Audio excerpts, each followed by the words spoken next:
O que eu quero falar aqui essa noite é sobre alguns princípios que são fundamentais de nós levarmos em conta quando se trata de evangelização. Porque se nós focamos apenas em modelos de evangelismo, então nós não vamos ter isso incorporado na nossa vida como princípio de vida. Mas se nós focarmos naquilo que a palavra ensina, e aquilo que nós sabemos que precisa ser um valor dentro da igreja de Jesus Cristo, então isso molda a nossa vida, molda o nosso caráter, molda quem nós somos, e então provavelmente nós vamos conseguir praticar aquilo que a Bíblia nos instrui sobre a vida de evangelização. Quem está entendendo o que eu estou falando? Diga amém. Amém. Então eu quero focar aqui sobre alguns princípios. Eu vou citar hoje 3 princípios que nós precisamos estar atentos a eles, o que nós devemos fazer para cumprir de forma coerente o desafio da evangelização, amém? Você pode abrir a sua Bíblia em 1 Timóteo, no capítulo 2. 1 Timóteo, capítulo 2, versículo 1, começa assim. Paulo escrevendo ao seu discípulo Timóteo: antes de tudo, recomendo que se façam súplicas, orações, intercessões e ações de graças por todos os homens, pelos reis e por todos os que exercem autoridade, para que tenhamos uma vida tranquila e pacífica, com toda piedade e dignidade. Isso é bom e agradável perante Deus, nosso Salvador, que deseja que todos os homens sejam salvos e cheguem ao conhecimento da verdade. Amém, irmãos? Paulo, quando ele vai instruir aqui Timóteo sobre a questão da oração, ele fala que é fundamental que cada cristão ore por todos os seres humanos, por todos aqueles que pertencem à raça humana, por todos os homens aqui, segundo a palavra de Deus, né? Nós devemos fazer súplicas, orações, intercessões e ações de graça por todos os homens, pelos reis, que são as autoridades, né? E todas as autoridades constituídas, para que tenhamos vida tranquila e pacífica. Mas não apenas isso, mas para que elas possam chegar ao pleno conhecimento da verdade. É isso que diz o versículo 4. Porque na verdade, quando nós estamos orando pelas pessoas, nós estamos também orando para que, pelas autoridades, pelas pessoas, para que possamos viver de forma tranquila, né? E de forma pacífica no meio que nós estamos. Mas é importante entender que o versículo 3 e o versículo 4 reforça a questão da oração para que todos cheguem ao pleno conhecimento da verdade. Amém? Não é isso que está escrito no versículo 4, irmãos? Então, se nós temos que falar sobre um primeiro princípio para uma vida de evangelização, eu quero colocar para vocês o seguinte: o que nós devemos fazer para sermos coerentes nesse desafio de evangelizar? Em primeiro lugar, nunca abra mão de uma vida de oração. Diga amém. Existe uma frase do Spurgeon que ele diz o seguinte: os que ganham almas precisam ser primeiramente aqueles que choram por elas. Então, quando nós falamos em evangelização, queridos, nós nunca podemos eliminar o fator espiritual, né, que envolve a evangelização, a pregação da palavra. Nada, absolutamente nada substitui a oração. Nós muitas vezes somos tentados até a acreditar que as estratégias, os modelos, são mais importantes do que a oração. Mas a Bíblia em momento algum nos dá margem para pensar nisso. Porque se você perceber, grandes movimentos de evangelização na Bíblia foram movimentos simples de evangelização, e eles começam com uma devoção profunda a Deus em oração, irmãos. Antes de Pentecostes, onde a primeira conversão em massa no livro de Atos, o que está acontecendo antes no cenáculo? Eles estão reunidos em oração, irmãos.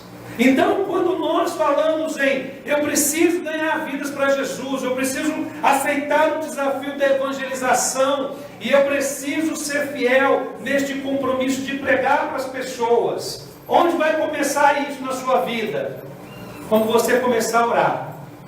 Quando você começar a orar pelas pessoas que precisam conhecer o Senhor, quando você começar a orar pela sua vida, quando você começar a orar pela sua cidade, quando você começar a orar pelos problemas que a sua cidade enfrenta, porque quando você começa a orar pelos problemas que a sua cidade enfrenta, por exemplo, com o problema da miséria, da prostituição, você vai se compadecer dos miseráveis, daqueles que se prostituem, então você vai querer ministrar a vida deles, para que eles possam conhecer o Senhor.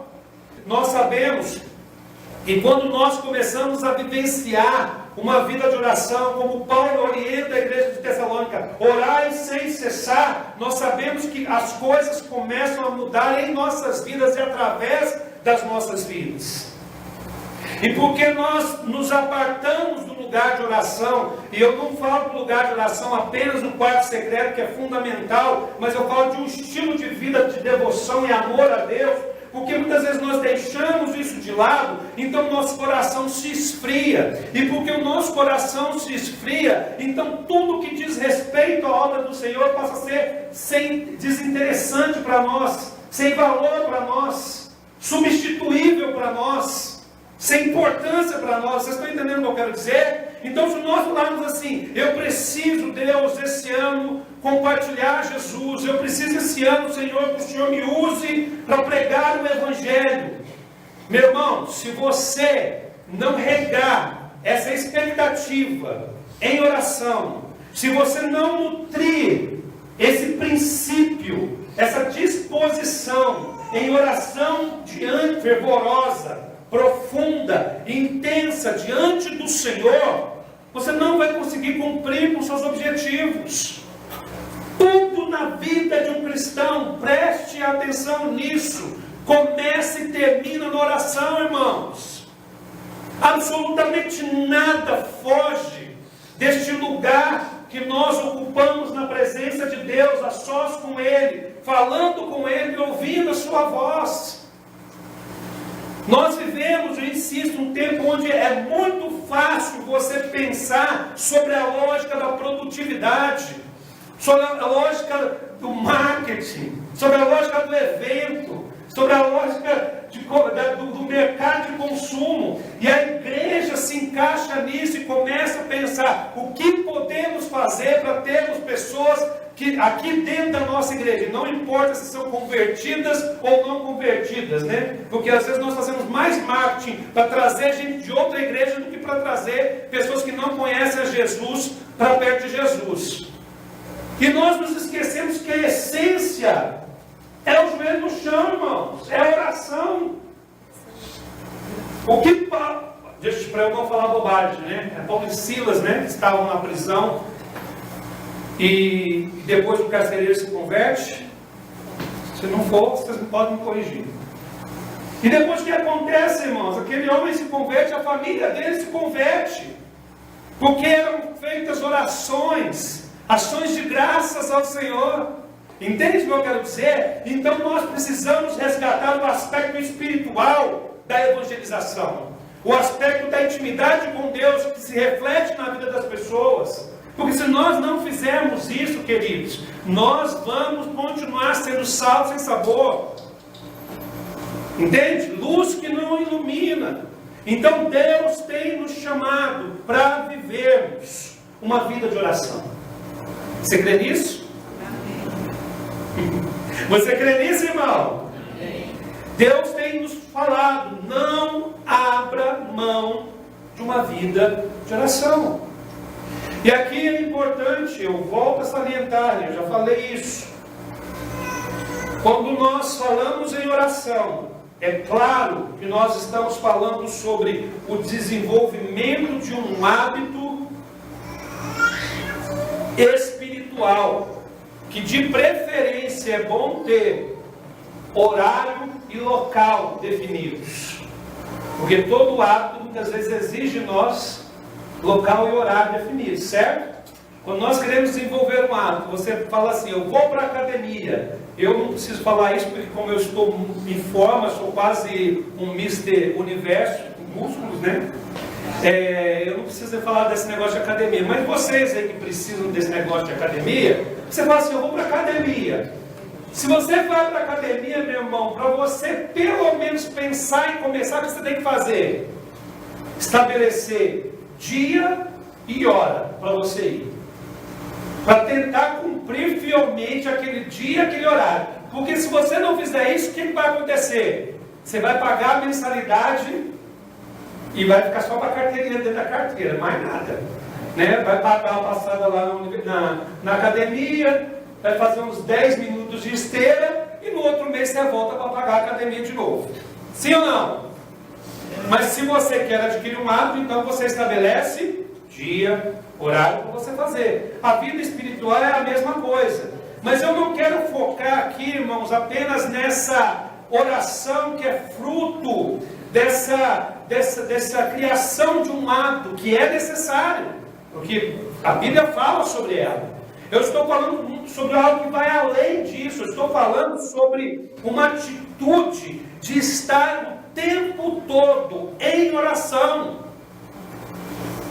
Orando sem cessar, com um clamor no nosso coração pelas pessoas, pelas vidas, por aqueles que estão ao nosso lado, pelas condições em que nós temos vivido, como pelas condições que nós temos visto as pessoas viverem. Vocês estão entendendo o que eu quero dizer? Então a evangelização, ela vai ser incorporada na nossa vida, se antes nós incorporarmos uma vida de oração. Então, quer romper com a estagnação e aceitar o desafio da evangelização como sendo algo para você? Quem quer, diga amém, por favor. Amém. Eu te falo, não abra mão de uma vida de oração. Amém? Foi essa a orientação de Paulo para Timóteo e essa é a orientação de Deus para nós. Antes de tudo, recomendo que se façam súplicas, orações, intercessões e ações de graças por todos os homens. Amém? Amém. Então a primeira coisa que eu queria deixar para vocês hoje é isso, né? Não se aparte do lugar de oração, não abra mão de um estilo de vida de oração. O segundo princípio espiritual está em 1 Coríntios. 1 Coríntios no capítulo 2. 1 Coríntios, capítulo 2.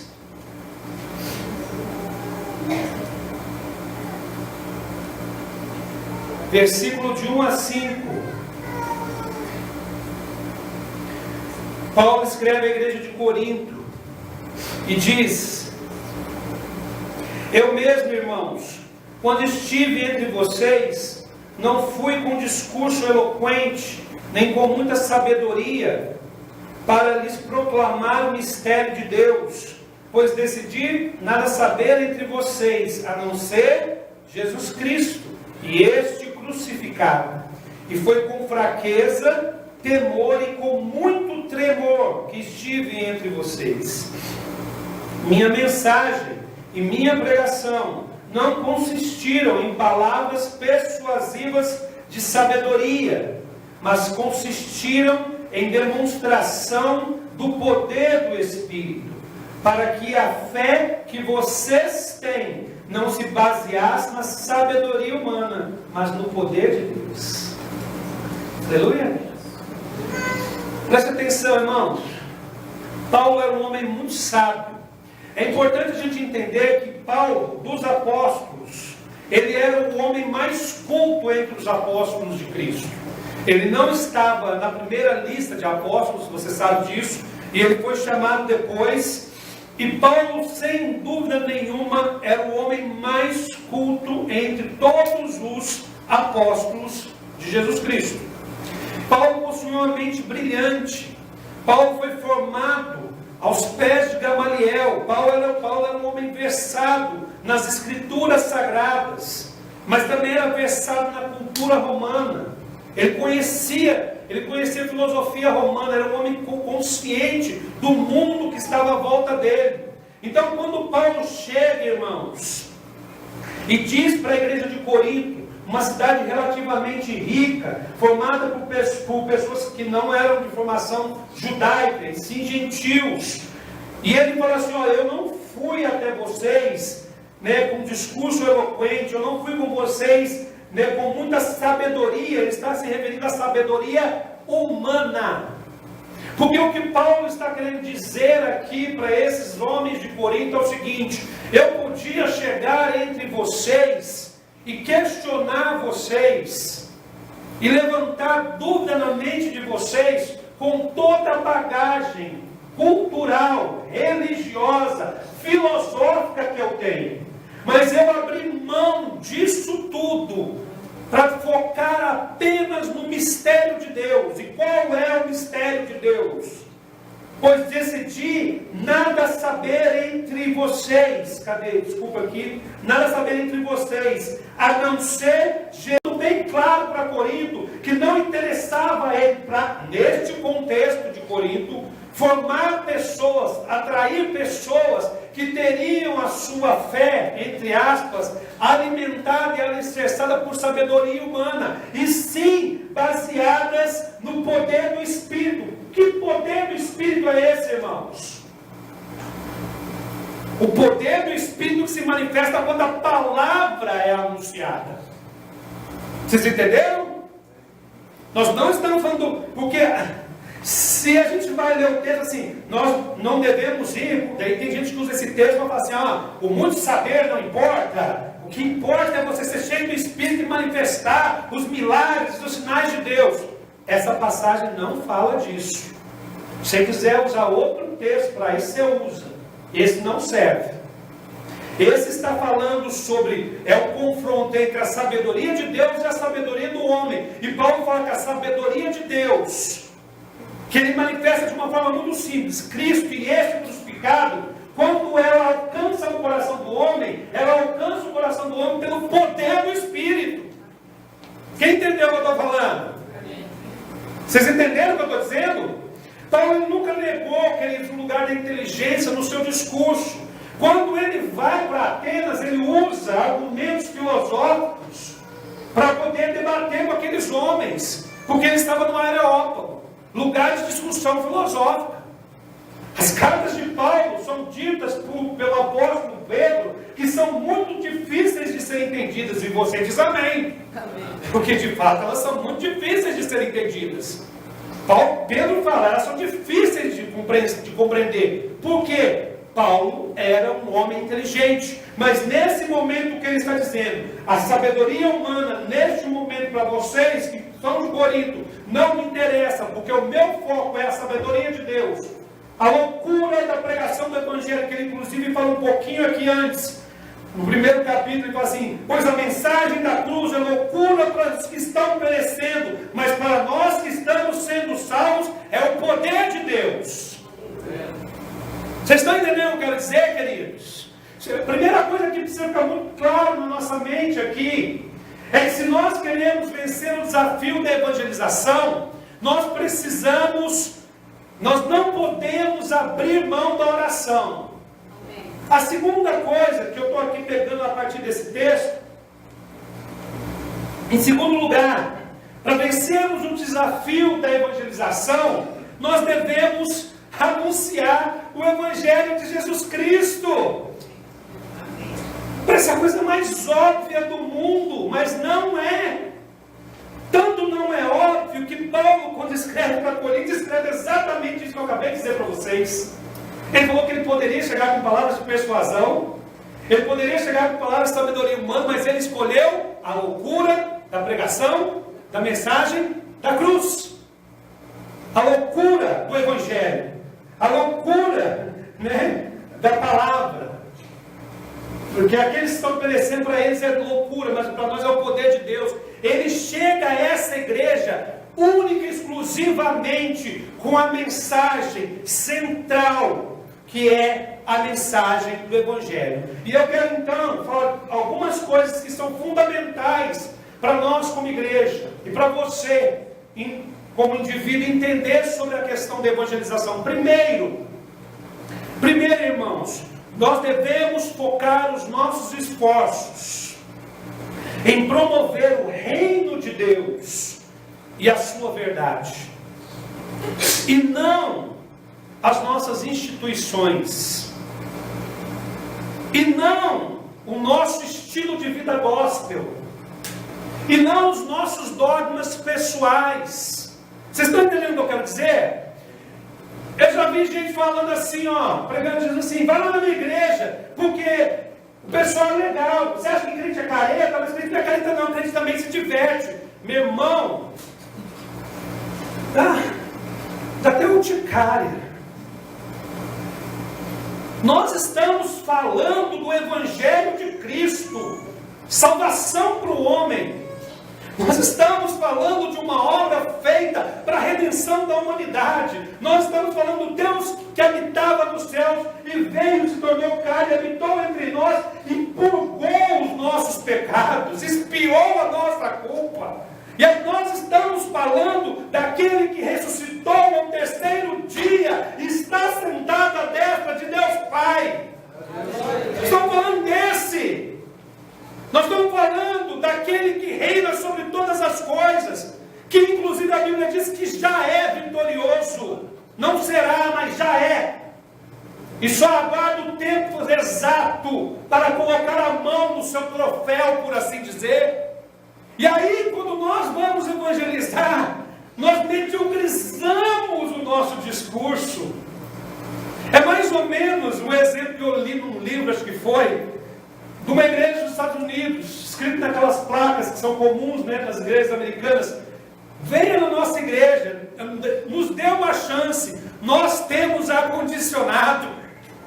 Você está me entendendo, irmãos? Nós conseguimos banalizar tanto, algo tão precioso, que nós, às vezes, fazemos um apelo para as pessoas, falando assim, ó, tem gente que prega assim, tá? Você acha que eu estou viajando? Fala assim, ó, vamos lá na igreja, se você casar, tem umas irmãs bonitas lá. Tem gente que prega assim.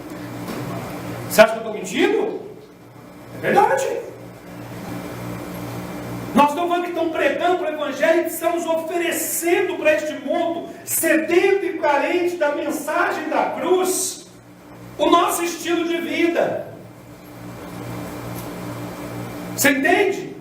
Mas não é o nosso estilo de vida que nós devemos oferecer. Olha, eu sou cristão, mas eu sou feliz. Eu sou cristão, mas eu sou joia.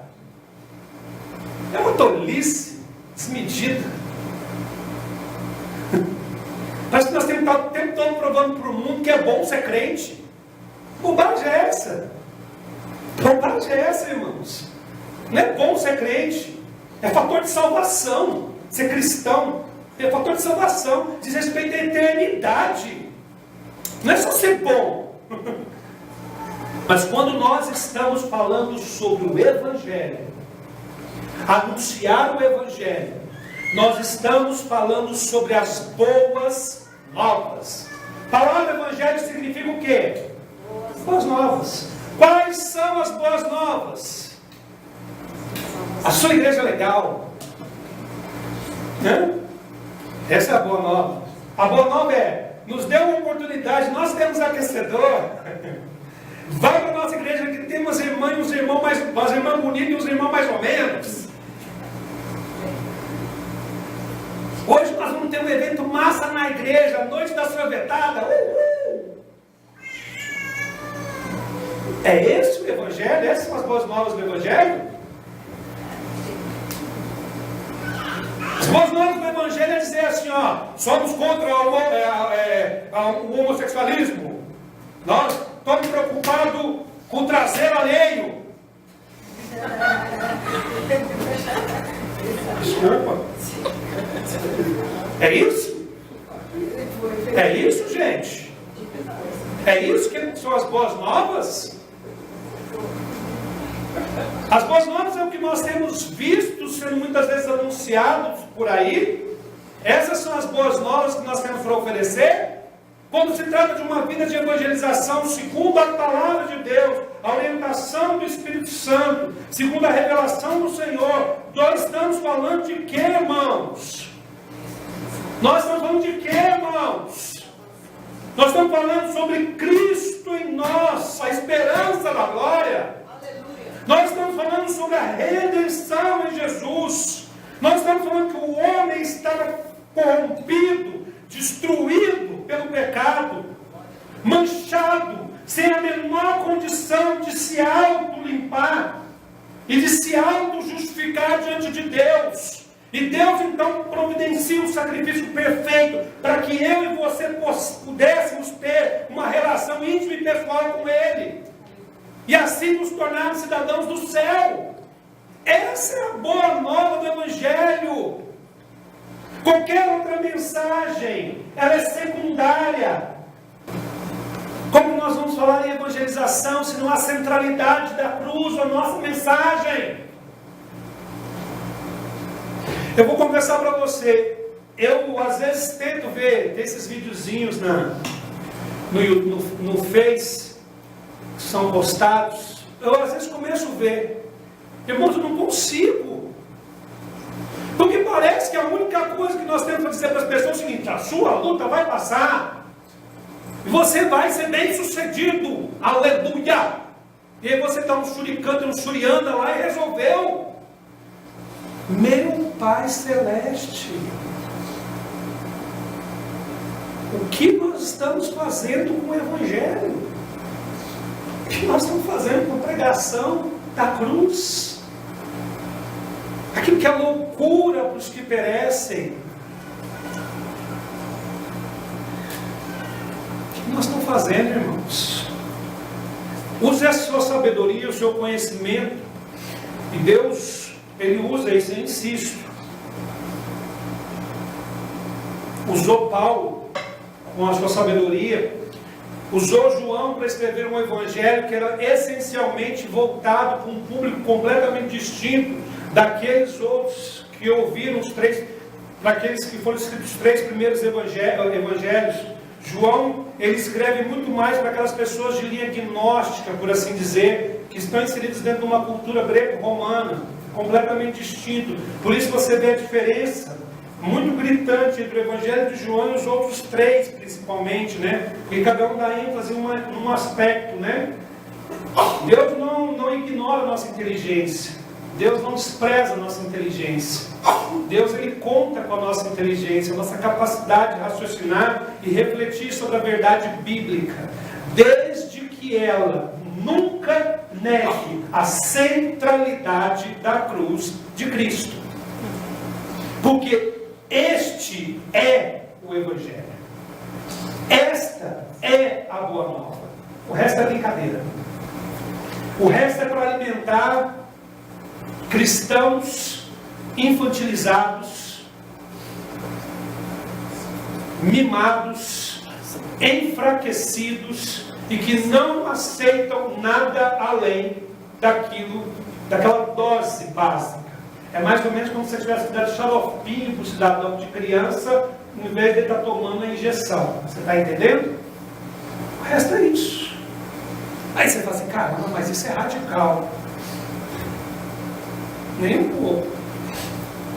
Basta você ler a Bíblia e você vai entender o que eu estou falando. Na verdade, eu estou sendo muito light, isso sim, perto daquilo que a Bíblia diz. Amém? Quem entendeu o que eu quero falar aqui? Então, se nós precisamos anunciar o Evangelho, irmãos, primeiro, vida de oração, queridos. Segundo, nós precisamos anunciar o Evangelho, a palavra, a verdade bíblica. Nós temos que partir da Bíblia, para que a partir da Bíblia, a palavra, a vida de alguém seja transformada. É a palavra, e conhecereis a verdade vos libertará. É a partir do livro, da revelação do Messias. Amém, irmãos? É claro que Deus vai usar caminhos para isso, mas isso é uma outra história. Eu estou querendo focar só na questão de que muitas vezes nós vamos com as nossas experiências, com os nossos dogmas religiosos, institucionais. É engraçado, já teve vezes sobre esse negócio de dogma e maneira de ser. A gente sempre fazia evangelismo na praça, quando a gente estava em BH, lá no Arco de BH. Era 2 vezes por semana. Irmãos, eu já preguei para muita gente em praça pública, assim. Mas foi para muita gente mesmo. E eu vou falar para você uma coisa. Era interessante, 2 fatores que sempre aconteciam em evangelismos. Primeiro fator, aqueles irmãos mais conservadores, vou usar esse termo, virem nos repreender Porque nós estávamos ali pregando a palavra de Deus, só que nós não estávamos paramentados da forma correta. Nós não estávamos vestidos da forma correta. Afinal de contas, a gente não estava de terno e gravata. Vocês estão entendendo? Várias vezes a gente foi exortado, criticado. Um outro fator interessante, ela está de prova aqui. A gente ia participar de evangelismos. Chegaram pessoas totalmente embriagadas e queriam nos exortar, falando que o que a gente estava fazendo estava errado. Não era daquele jeito de fazer, não. Por quê? Porque provavelmente era um desviado, né? Normalmente era um desviado. Ele achava que aquilo não era certo. Essas pessoas estão tão presas aos seus dogmas estruturais que elas não conseguem pensar sobre a lógica do Evangelho. É ou não é, irmãos? E muitas vezes nós estamos do mesmo jeito, tá? Só muda o local. Nós somos. Só muda o local, misericórdia. Olha para mim aqui. Olha para mim aqui, todos vocês. Nós precisamos de metanoia, irmãos. Renovação da mente. Essa igreja precisa de renovação da mente. Metanoia. Renovação da mente, irmãos. Amém? Então, Paulo ele chega para a igreja e diz assim: ó, eu não quero saber de sabedoria humana, eu não estou nem aí para a sabedoria humana. O que me interessa é a sabedoria de Deus, é saber Cristo crucificado, salvação para os homens. É essa mensagem que eu anuncio entre vocês. Inclusive, quando ele anuncia essa mensagem entre os coríntios o consideram um homem de uma presença fraca. Que esperavam talvez um homem mais eloquente, um homem mais forte, um homem de mais presença, e o consideram de presença fraca.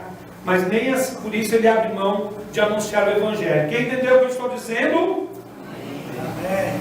E a última coisa que abre sua Bíblia em Marcos 5.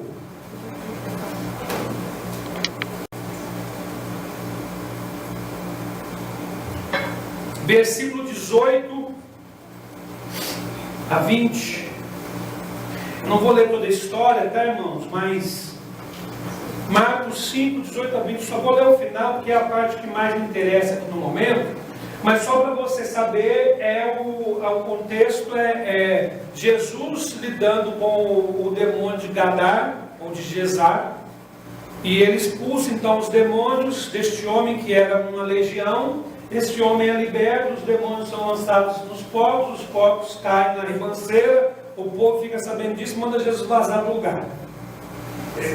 O contexto é esse, tá? A grosso modo. Aí então no final dessa passagem de Jesus ali pelo Gadar, ele tem um diálogo com esse ex-endemoniado. Ele diz assim, a Bíblia diz assim: quando Jesus estava entrando no barco, o homem que estivera endemoniado suplicava-lhe que o deixasse ir com ele. Jesus não o permitiu, mas disse: vá para casa, para a sua família, e anuncie-lhes quanto o Senhor fez por você e como teve misericórdia de você.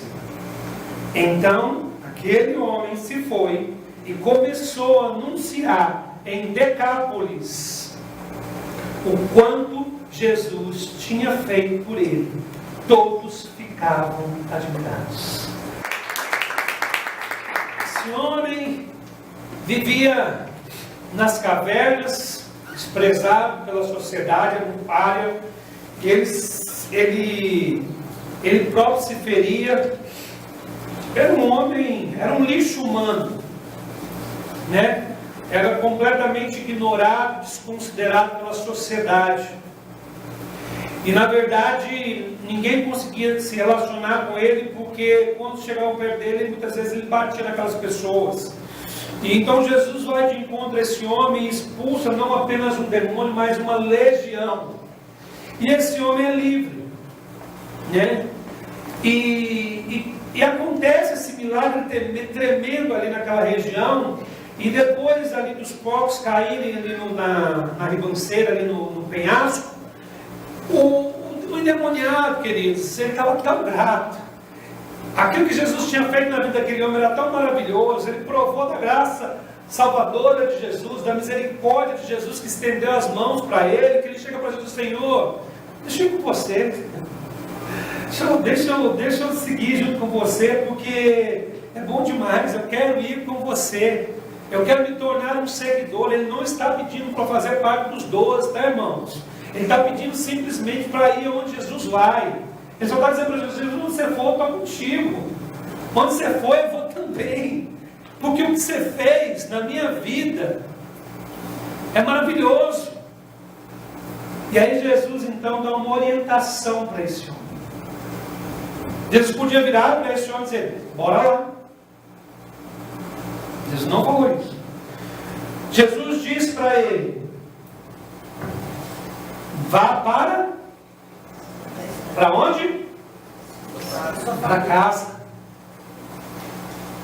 Vá para a sua família e anuncie o que Jesus, o que eu fiz na sua vida.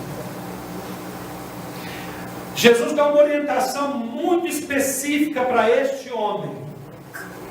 Olha, ele vira para o endemoniado e fala assim, para o ex-endemoniado: você não vai comigo.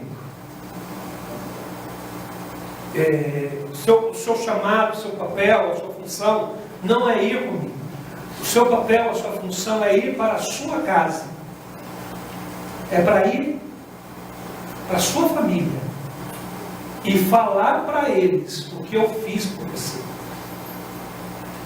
Só que é interessante, irmãos, que no versículo 20 diz assim: então aquele homem se foi e ele começou a anunciar em Decápolis o quanto Jesus tinha feito por ele. Jesus dá uma ordem para ele e fala assim: ó, vai e anuncia na sua casa, para a sua família. Ele com certeza fez isso, mas ele não se limitou a isso.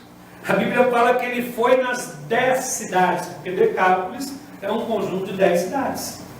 Ele foi.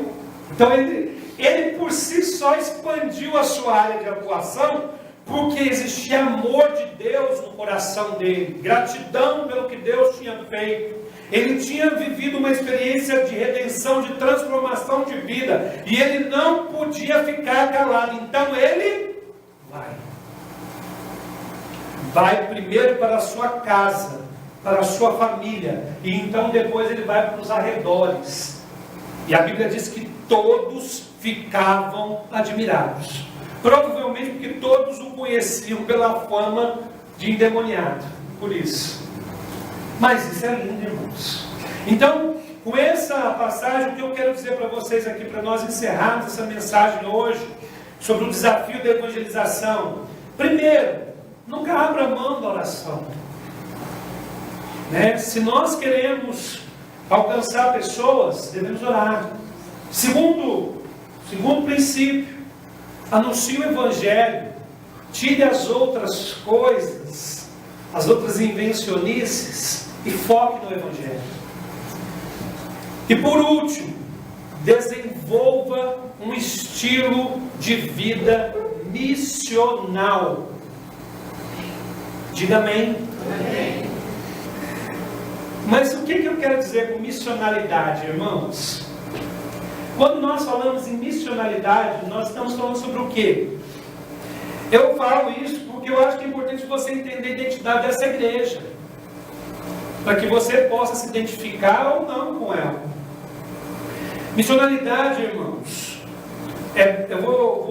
não vou fazer um discurso aqui amplo, porque esse assunto merece uma pregação à parte, tá? Mas basicamente a missionalidade te ensina a abandonar a espiritualidade de templo e começar a construir uma espiritualidade de vida. Entenderam? Ou seja, nós deixamos de ser apenas aqueles que vivem em função e em torno das programações da igreja institucional e só operacionalizamos a partir da igreja institucional e local, para sermos missionários em tempo integral no meio que nós vivemos. Vocês entenderam? Quem entendeu o que eu estou falando? É mais ou menos assim, irmãos. Nós desenvolvemos ao longo de muito tempo nesta nação chamada Brasil, e por isso estamos no estado em que nós estamos, uma espiritualidade de templo. E quando eu digo isso, eu não estou condenando a igreja local, porque eu creio na igreja local, porque a igreja local ela foi estabelecida como um princípio bíblico. É notório isso nas escrituras. Eu não estou aqui fazendo uma defesa dos desigrejados. Eu acho que eles estão errados por uma série de motivos. O que eu estou querendo questionar aqui é aquela espiritualidade centrada no templo.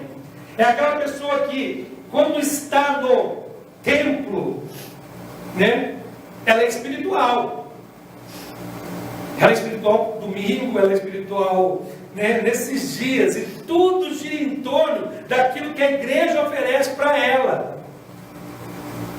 Mas se a igreja não ampará-la nessas estruturas, né, nessas articulações, nessas programações, ela deixa a sua espiritualidade de lado, e ela então divide o que é o templo e a vida espiritual daquilo que é secular. Espiritualidade de templo faz isso, entendeu, irmãos? Essa espiritualidade de templo, ela faz você ter essa visão dicotômica da vida, entende? Dividida da vida. A vida é a vida espiritual, a vida secular. Não existe isso. Não existe, irmãos. Por muito tempo, pessoas alimentaram esse conceito absurdo de espiritualidade, porque é a espiritualidade do tempo. Você já viu? Eu sempre conto essa história, porque essa história para mim, ela revela como que as pessoas pensam. Nós tínhamos uma igreja no centro de São Vicente. Nós estávamos com um grupinho de jovens, que naquela época só tinha jovem doidinho com a gente, na praia. E estavam lá, tocando violãozinho, fazendo aquelas coisinhas que jovem gosta de fazer, né? Pregando e tal. E então veio uma pessoa, não sei se ela era irmã em Cristo, ou se ela estava meio desviada, enfim, acho que era irmã em Cristo, né? Ela estava irmã. E ela chegou e ficou com a gente. E vamos dizer assim, né? O short dela era um cinto. O short dela era quase um cinto, vai. E ela estava ali com a gente numa boa, beleza, tá ali na praia, beleza, né? Tipo assim, cada um tenha discernimento sobre o que deve vestir, irmãos. Tem roupa aí que não passa no crivo do Evangelho e nem do Espírito Santo. Só vai porque a carne manda, tá? Isso é para homens e para mulheres. Mas enfim. Aí a gente estava ali, ela estava de boa. Daí a gente falou assim, é o seguinte, vamos lá para a igreja ali no Presidente Wilson, vamos pedir umas pizzas, vamos juntar e vamos comer umas pizzas, né? Ninguém tinha dinheiro, juntava, cada um dava ali 5 contos e tal, viu que juntava, o que tivesse, comprava e dividia. Tubaína, Coca-Cola, essas coisas, dólar, né? Coca-Cola não, tem que ser dólar. Acho que nem sei se tinha dólar na época, mas enfim. É engraçado que ela estava com a gente na praia daquele jeito. Quando a gente chamou ela para ir para a igreja, ela ficou constrangida. Cada roupa dela. Mas como que eu vou entrar na igreja com essa roupa? O pensamento vai ser o contrário. Como é que eu vou para a rua com essa roupa, né? Mas, vocês entenderam o que é a espiritualidade de templo? Ela divide, ela secciona, ela compartimentaliza o que é espiritual e o que é secular, como se isso existisse. Deixa eu te falar, meu irmão, para um cristão, tudo, absolutamente tudo é espiritual. Tudo. E tudo é vida. Não tem essa separação. Quer um pouco mais, quer beber, faça para a glória do Senhor. Aonde você está, você é um missionário, amém, irmãos? Quem entendeu o que eu estou falando? Eu quero reforçar esse conceito. O conceito de missionalidade nos ensina que nós somos missionários de tempo integral para esta geração, para as pessoas que carecem do Evangelho, que estão ao nosso lado. É o que aconteceu aqui com o Gadareno. Olha, ele queria ir com Jesus, ele queria ser um missionário de tempo integral para fazer missões. Eu vou fazer missões com Jesus, aleluia. Jesus vai rodar aqui, Judéia e tudo, eu vou com ele. Jesus falou, não, filho, você vai ficar. Vai para a sua casa, vai para os seus. Vai ali na região que você deve, tem muita gente que você conhece. Você já foi um tranqueira danado. Vai lá e mostra o que eu fiz. E esse homem foi e fez. Por quê? Ele era um missionário para a sua geração. Este homem compreendeu o conceito de missionalidade que nós não entendemos depois de quase 2000 anos. Vocês estão entendendo o que eu quero dizer, irmãos? Nós precisamos entender que quando falamos em missionalidade, nós estamos falando assim, eu estou aqui à disposição para anunciar o Evangelho de Jesus para a minha geração. E aí entra a questão de nós sabermos entender as pessoas e dialogarmos com as pessoas para que nós possamos apresentar o Evangelho para essas pessoas. Para que essas pessoas vejam a luz de Deus em nós. E nós sejamos um ponto de contato entre essas pessoas e Deus. Missionalidade fala sobre isso também, irmãos. Sobre entender o mundo que está à nossa volta e dar respostas coerentes para o clamor dessa geração. Para o clamor das pessoas. Do vazio existencial. Missionalidade fala sobre isso. Eu sempre falo para vocês, nós estamos respondendo perguntas que nem ao menos nos foi feita. E estamos deixando de falar aquilo que deveríamos falar. Então nós vamos rever os nossos conceitos. Nós não negociamos a mensagem. Diga amém. Amém. Mas nós repensamos constantemente como transmitir esta mensagem. Vocês entenderam isso? Isso é missionalidade. Então, se nós queremos entrar de cabeça no desafio da evangelização, você é um missionário de tempo integral. Onde? Aonde você está. Você está dirigindo Uber? Você é um missionário de tempo integral. Você está vendendo pastel? Você é um missionário de tempo integral.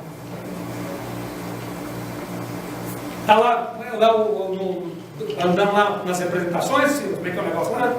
Missionário de tempo integral. Nós somos missionários de tempo integral, amém, irmãos? Vocês entenderam isso? O Evangelho tem que fluir de nós.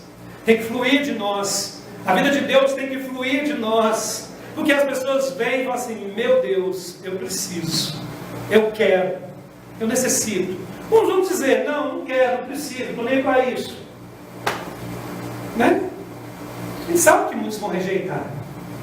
Mas a grande questão é que se a gente desenvolve um estilo de vida missional, então nós estamos fazendo a nossa parte.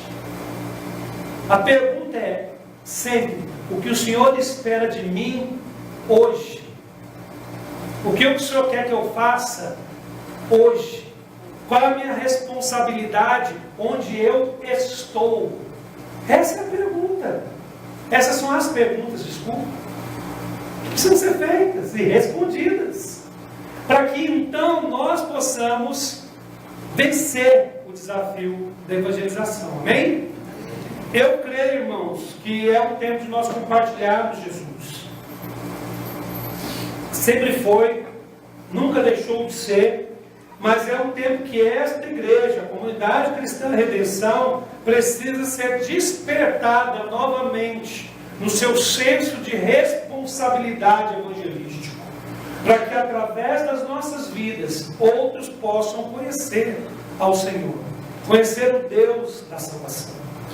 Amém, irmãos? Quantos creem nisso?